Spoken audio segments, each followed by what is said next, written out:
Welcome to another episode.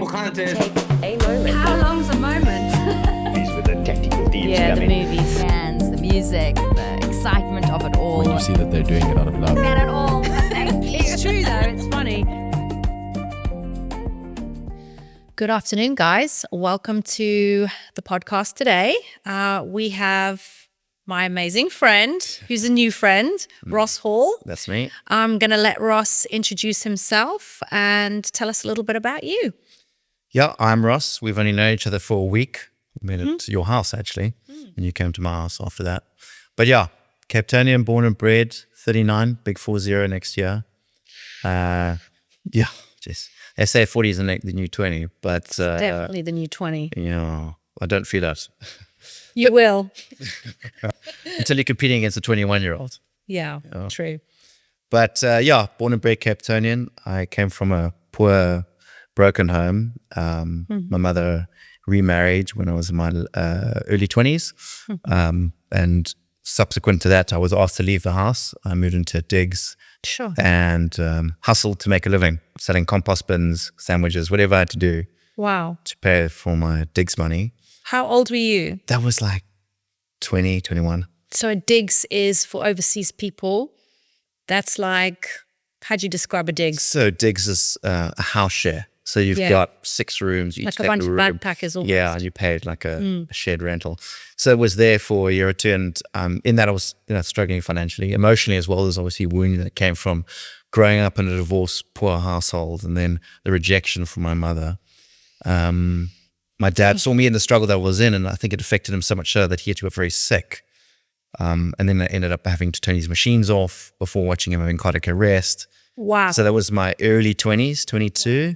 And sort of the penny dropped for there to realize that I need You're on to your own. yeah, I got to take responsibility, roll up the sleeves, the buck No stops with me. support. And it sort of started from there, and Wow. worked at a company for 2 or 3 years, doing what I do now. And then at about 24, a business mentor said to me, start your own business. Reluctant very much to do it. I was young. I didn't have much money to my name. But You haven't had any guidance either. no, of course. Like no male mentor guidance or anything. Yeah, but I felt in my spirit that there was, what he was saying had inherent truth to it. There was a reason to step forward into that. And I think like sometimes the worst things that happen to us are the best things that happen to us. And then at that time I was dating my ex-wife. I said to her, like, I'm starting my own business. And she said, well, if it fails, what are you going to do? I said, I work as a bartender. She goes, I don't date bartenders. Anyway, subsequent to that, we dated. Business didn't fail then because it couldn't. No, exactly. Wow. Yeah. So we are 15 years later, still doing the same business, doing the same thing, still very blessed. And how's the wife? Well, anyway, we got married later in my 20s, and then at 35 eventually called it. And I think there was a childhood trauma wounding that I definitely pulled into that marriage. She was very much my Margot. So there was similar traits within her that I found comfort that filled the gaps that Familiar. correct Yeah. that my mother didn't quite fill. So she was older than me, so that obviously played another role to it.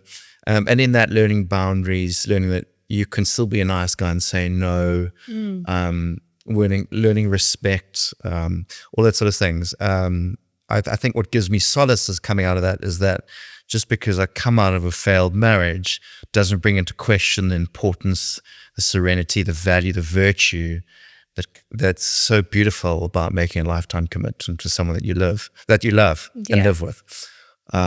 So after a divorce, what I did pick this up the other evening when we were all chatting, and that's what I liked, is the fact that a lot of people are very, very bitter. Yeah. A lot of high conflict divorces result in people having like a negative connotation or a lot of fears towards doing it again and trusting the process. But what I really like about what you say is that you haven't lost sight of actually being married is a beautiful thing where two people connect. And so that hasn't tarnished your thought about the future. Yeah. Which is lovely. Yeah. Yeah, I think fear and pride are great contraceptives for us not stepping into our future self, into our glory, into our own confidence, into our own wholeness. That they just steer us in opposite directions. And you see that in many sectors of life. You know, there was, after my divorce, I went overseas for a couple of months. lived the sort of the lifestyle that the world declares we should live, walking up and down Croatia with a cowboy hat on, living the best life and then bringing that back home. I haven't heard of anyone doing bachelor life like that, but that sounds cool. Well, I mean, it's like, it's sort of what the world tells you to do. Live your life now. Now you're free and you can act silly in the hedonistic lifestyle that in the pursuit of that, you find meaning and purpose. And that now becomes your identity. But, subsequent to that, I brought that lifestyle very much back to Cape Town. And I remember Valentine's Day, had a party at the house. Our friend Ayanda was actually there. Okay. Looked into the swimming pool with tears in my eyes, and I said to myself, this cannot be life. There's got to be more to this than just the pursuit of happiness, of just meeting our fleshly needs. And I said to myself, meaning. I grew up in a Christian household and went to sort of a Christian school, and I suppose I was Christian because I wasn't Muslim. But I realized in that moment, in that morning. Not actively Christian then. Yeah, exactly. It's very much a verb, isn't it? And I realized that there was woundingness and a brokenness in my heart, my identity, in so many different levels that only God could do. And stepping into church and being part of church, there was a change of identity, there was a change of the confidence of my persona change that no sports car holiday in Croatia or house party was ever going to match up to or ever heal. Looking in that pool, I could feel as though my manhood and my identity was like slipping between my fingers like sand. And I find that like stepping into being fully committed to being a man of God, I find that all my purpose, my total identity, my reasoning of everything has purpose and solidarity to it. And I'm all about having fun. I mean, exercise every day. We play paddle or ride bikes. We go to parties, etc. But my purpose is in Him, not in a person, external, or experience, or in a car, or your value, or in terms of what your net wealth is. That kind of means nothing. And that's stepping back into that. There was a lot of healing that God did with my heart, within my soul, within my person. That's evident within my conduct of being a business owner, within my relationships, my commitment to sports and friendships, etc. That's brought me to almost a complete healing, if you want to call it that, in a fresh eye and a fresh heart, and going, I now value relationship so much so with God and as well as my next spouse. For example, something I battled with was sex before marriage. With the girl, a lot of people battle with that one. I did, yeah, we all did. I did for many years, and I was like, if you're my girlfriend, you put out. You're liberal like myself, but stepping into the whole thing now and being able to break the clutches of pornography and everything around that sexuality has given me the stronghold to say, I will not fornicate before marriage. I will keep myself pure for the next woman because I value myself and I value her in the eyes of God. And I think it's the best catalyst to have in stepping forward in a marriage. You can have the sports car and live in Fresno, by all means. I'm all about that. Like, please go ahead. Just for people who don't know, Fresno is a really wealthy area in this area. Cape Town, yeah. So, like, by all means, enjoy your life. Like, live your best life, but know who you are in Christ. And know that the importance of that, having that within your marriage, is the best catalyst for you to have fun. Like, God created us to have so much fun every single day. Like, have great sex, have great paddle games, have great time in the mountains. Really enjoy your sports car or your horse or whatever you got. But know that that is not who you are. That is not your identity. You're not chasing that. You're chasing a relationship with Him in the confines of the fact that God actually wants us to have fun. He's not there to cut things off that not prevent to be like a spoiler. Like a joy, like a wet blanket. It's not that in any shape or form. He really wants the best for us. So can I ask, sorry, Fine, can I ask you, because I know that there is a massive issue in the world around pornography and men. It's not just men. People say it's men, it's women too. I think what's happening with sexual experiences is obviously when people feel terrible, it's an external validation and it helps people feel better. But also there is like this issue with pornography now where their commitment and attachment to people and partnership is being lost. Yeah, totally. We've got OnlyFans, we've got all these different things now where people are just, this has come so far from what you're discussing now, most people in the world. How do you feel? I'm not saying you are ragingly into any of this. I'm not saying that. But what I'm saying is like, what is the experience as a man, a healthy man who's got a sexual appetite? And I'm saying this for other men. I'm not a man, but I'm also human, so I get it. How much better is your life without that stronghold, in a sense? because there's a lot of discussion around, is it good to be celibate? Is it good to withhold? And for me, I've been alone for a long time, celibate for a long time, sort of. And I guess what my experience is, but I'm a female, it's a little bit different sometimes. My experience is there's just not that external concern. It's just one less worry, one less drama, one less kind Are you of talking about relationships or pornography? sexually being active. Liberal within your behavior, right? Yes, Yeah, it's just okay. like sometimes abstaining from certain things is like there's no bad thing to it. And I'm not saying that being celibate is the way forward. I'm like you, but not like you, if that makes sense. And so, but I definitely think people are just getting crazy out there now. There's porn, there's OnlyFans, there's relationships, there's like people just having sex with a multitude of people, taking on just so much drama that it's lost sight of what it's supposed to be about. I think we know the people that are younger and older than us that have great lives are still so subjectively negative, pessimistic, and depressed. Yet we have cell phones, we have hot showers, we have roofs over our heads, we have food on Uber Eats 5 minutes away. We have access to all these wonderful, great things that meet our flesh, these hedonistic, at our fingertips pleasures. Yet in our soul, we're so lost. And we get involved in so many other things. I think true freedom as a human being comes in understanding our limitations and working within those guidelines. And there's just certain forbidden fruits, if we're going to call it that, only cause more destruction. I think me and you can both account that our hardest breakups or our hardest heartaches have been when there's been a sexual relationship involved with someone. The connection that's so special, that's correct. hard. And the pain and suffering when someone breaks something too in that realm is intense. Totally, So, I mean, there's a man with a tail and horns out of his head that's in this world that's trying to create people to look down at the hole in the donut or look at the crumbs on the floor. When I think God expects us, or calls us to lift our chest up, look towards Him, and live in confidence and truth and identity, that life can be actually joyful every single day. A Christian life doesn't make your life easier, but there's purpose and there's a relationship. I think that's a difficult thing for a lot of people as well, to abstain and to have that kind of strength and self-control. It's a difficult one. It is. So hats off to you. Thanks. It hasn't been. Congratulations. No, but it hasn't been something that's easy. It's something I've had to find. We have to work at all these things. Just because I'm a man that's like involved in church and Christian doesn't mean there's people not scratching on the door. Right. You know what I mean? Like, hello, how you doing? Let's go, whatever, So the temptation's still there. Correct. And being single and looking to wanting to date, to marry, to be part of a family, whatever. I've still got to say yes until I've got to say no. So I need to entertain some level of relationship, but have the hard boundaries. Having discernment in that is difficult. And who do you pick? Yeah, it's a minefield. Well, I find if you give someone enough rope, they might hang themselves in situations of going like, are you hoodwinking me? Are you being authentic with who you are to me? Or you do have another agenda in terms of interaction with me? Yeah. Are you actually wanting to build something with me for knowing that I'm part of church and a man of God? Or do you want something? Or you're trying to use your sexuality to pull me into another way? Many men in the Bible were tempted by beautiful women. So we know this, that it's a man's Achilles heel, that we are visual and we are red-blooded in terms of our attraction, wanting to be with a woman.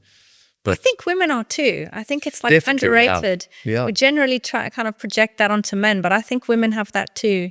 And that's been seen now more than ever in a way. So, but yeah, that's very, very interesting. I wanted to ask you, you've gone through a lot. It's not easy what you've described, and I didn't know that until we sat down to talk about your childhood. And it's almost like when you're becoming a man, going into the world, your mom has found someone and that's no longer your home, and a lot's changed, a lot changed in that moment. And then like being divorced and having to pull your socks up and get through certain things. What were the most defining things? What tools could you say? What could you give to the rest of the public as like lessons and almost like a path forward as to how to get through that stuff? Because that's some big stuff, particularly at that young age too. Not having support is huge. It is. Childhood wounding is a real thing. It affects and shapes our character, who we are as an adult, and how we carry ourselves into next relationships. I think you've got to understand that everyone is wounded. We're full of snakes, right? And you're going to have to work on that in some way and realize that bad things unfortunately going to happen to you because we live in a fallen, broken world.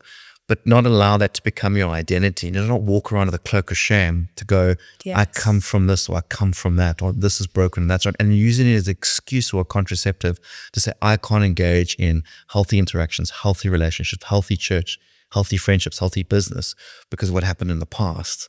So put those things down. Give them to Jesus. Don't carry them. He doesn't expect us to carry our sin. He asks us to give them to at the foot of the cross. And realize that there's wounding, that there's healing that needs to take place, and realize that, as I said earlier, that the hardest thing that happened to me was one of the best things that happened to me because it forced me to take responsibility for my life. It does. You know, you've heard of the theory of the curse of the woman's bosom, where you get these mummy's boys, men that have failed to launch because they haven't been pushed out the nest. The father generally does that.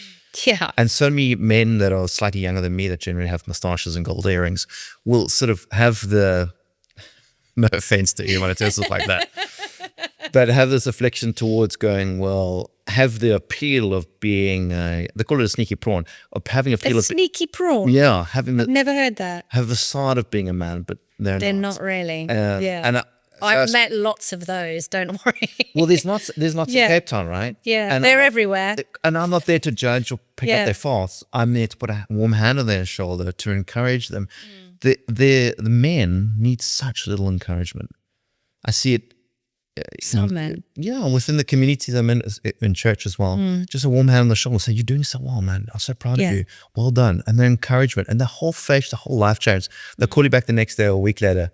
I stepped into this. I got involved in that. Thank you for encouragement. Thank you for encouragement.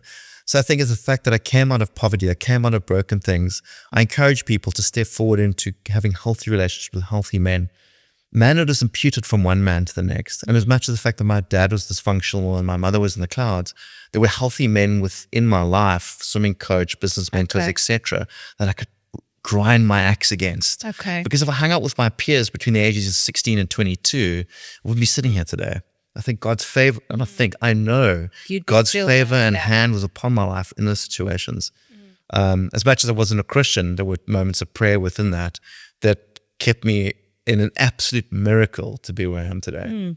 I say so. Totally. That's incredible. The truth. That's the hocus pocus. That's facts. Yeah. That's stats. Really is. And I think also I picked up on something that you said at the start. It's very interesting that when something bad happens to people that aren't, psychopathic or general and like normal people, wholesome people who are empathetic, decent people, always blame themselves. And I'd love to unpack that.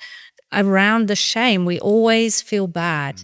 And it's really sad because, that keeps you down for such a long time and it's not even yours.